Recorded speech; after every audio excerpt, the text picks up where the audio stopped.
You are listening to www.integralnaked.org.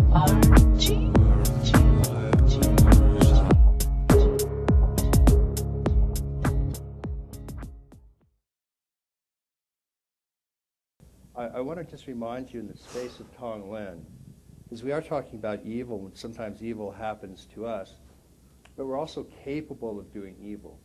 There are many ways to look at that impulse and the way it starts, and one of the simplest in relation to Tonglen is, we said one of the reasons that doing Tonglen is so helpful is it connects us with all other sentient beings. Now, obviously, you don't have to do that 24 hours a day. I mean, you can simply at some point, just in a very real sense, get tired and let go of it, and that's fine.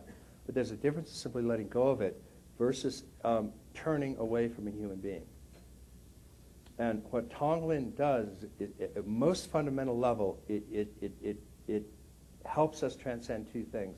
One is the subject-object, the self-other duality. It's called exchange self for other. And that fundamentally helps us rest in the non-seeking mind, that mind that is ever present right now, even as everything is arising in it. And so exchanging self for other is a fundamental promise not to turn away from another sentient being. And that's what's so really powerful about Tonglen.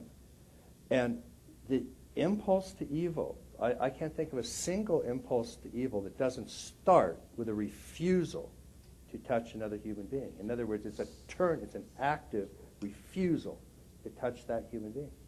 It's a refusal to do Tonglen. Now, think about, in terms of, we were talking about developmental stages, for example, egocentric, ethnocentric, world-centric. There are actually scales with upwards of 8, 9, 10, 12 of those levels. We have a hard time getting spiritual teachers to understand this because everybody in this room is usually world-centric or higher, with the possible exception of you. No, they're world-centric or higher. And so it never enters a spiritual teacher's mind that people can do Tonglen. But let me give you a thought experiment, an extreme one. You're a Nazi. Breathe in and relate to the suffering of a Jew. You're not going to do it. Okay? Egocentric, ethnocentric, world-centric. At ethnocentric, you cannot do Tonglen with all sentient beings. There are some sentient beings you don't care if they die right on the spot. You hope they die suffering. So what Tonglen does is a powerful way to help grow. But it's also a reminder that these developmental stages are real. And the same goes for love. I mean, people forget that Carol Gilligan, in a different voice, she did point out that women don't think hierarchically, but they grow hierarchically. Women's non-hierarchical thinking goes through 3 hierarchical stages of growth. She called them selfish, care, and universal care. Do the same with love. Selfish love, just for me. Care, for her, meant ethnocentric. I care just for my family. Or universal love. I can love all people or all sentient beings. So love alone is not enough. It has to be love that grows into these world-centric capacities and perspectives. Nazis love their families dearly. So that's what's so extraordinary. Same with charity. Charity, love, Tonglen help us grow through these actual stages. And the evil impulse in any of it is the same as non-loving impulse or the non-charity impulse. And that's, at some point, I won't touch you.